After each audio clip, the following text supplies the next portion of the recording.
Achondroplasia is an autosomal dominant disease, meaning that it occurs as a spontaneous or genetic mutation in the gene FGFR3 in the short arm of chromosome 4.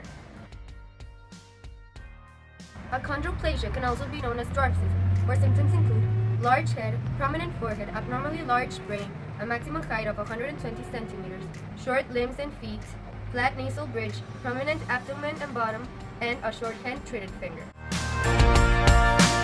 People with achondroplasia does not have the ability to create bone from cartilage, meaning that 1 in every 25,000 people get the disease, but only 80% of them have spontaneous gene mutation.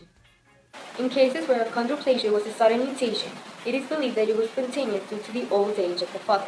But in cases where the gene passed on through generations, it was because when one of the mutated genes is present, then the person is very likely to be affected. The gene FGFR3 encodes for a protein to make fibroblasts, the growth factor on receptor 3. This protein makes the bone cells grow. So, for example, it controls the formation of the bone from cartilage and it makes ossification. So it creates good bones. However, when the gene FGFR3 is mutated, then it cannot interact with the growth factor and cannot control ossification. So this malfunction of gene FGFR3 results in consequences during bone development, where cartilage fails to turn into bone. People whose genes are not altered have a good protein, meaning that they can create bone from cartilage and grow a normal height. But people that have the mutation does not have the right protein, meaning that they can't create bone cartilage and only grow half the height. So most cases of achondroplasia are due to spontaneous mutation. This Punnett square will show you the possibilities of a child being affected if both parents have the genetic disease. So as you can see, the big A is a dominant allele, meaning that it has a disease, and the little a is a recessive allele. It has a normal gene.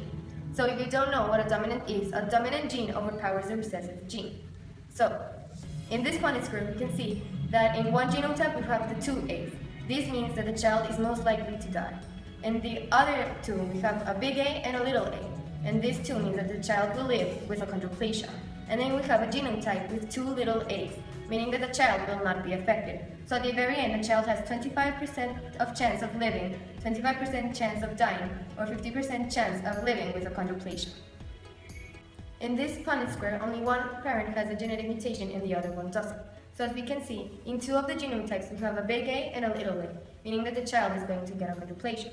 But in the other two, we have two little a's, meaning that the child will not be affected. So at the very end, we can see that 50% the child has of getting the disease and the 50% of not getting the disease.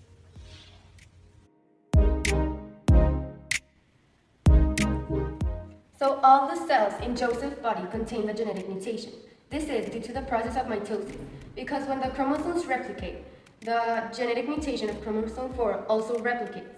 So when the spindle fibers move the chromosome 4 apart and create the nucleus and the new cell around them, the new two daughter cells contain the same genetic mutation. So all of the cells in Joseph's body contain the genetic mutation.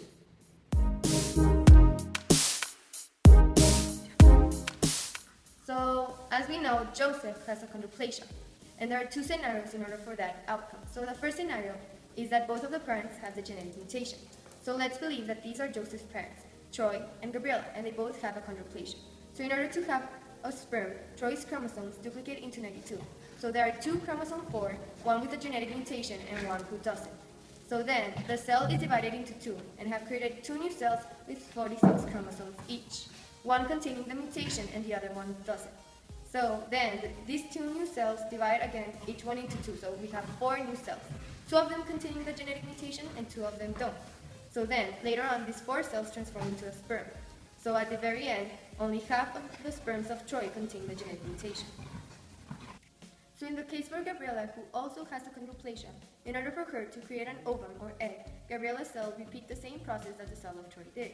Just at the very end, instead of turning into a sperm, it turns into an egg. And as well, only half of Gabriella's eggs have the disease and the other half doesn't. So at the very end, when sperm meets egg, if half of the sperms contain the disease and half of the eggs contain the disease, then the baby has 50% chance of living with achondroplasia, 25% chance of dying, and 25% chance of living a normal life. So in the second scenario, Troy has a genetic mutation and Gabriella doesn't. So as I've explained before, Troy's cells divide into 4, and 2 have the genetic mutation and 2 doesn't, and then these 4 cells turn into a sperm. And the same happens for Gabrielle.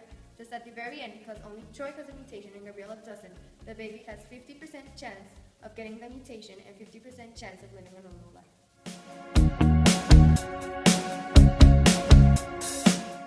Tanto en la ciencia como en la medicina, la genética médica y la genética en general son una ciencia fundamental para el tratamiento de todo tipo de paciente.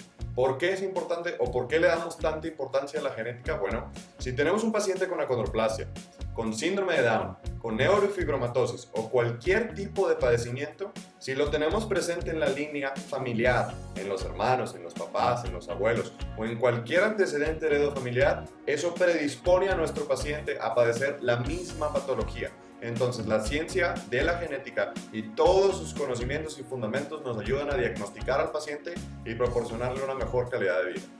I believe that it is important to learn about genetics at such young age because it is fun to know why you have brown hair, brown eyes, either you're tall, medium or small, or either you will pass, or to know what genetics you'll pass on or what you have the blood type. I believe that it is important to know this because it shows you how special you are, that you were one in like 64 billion or million. And it's also important because when you want to have kids, you know, like if they could get this disease or that disease or this blood type, etc. So that's why I believe genetics should be learned during high school.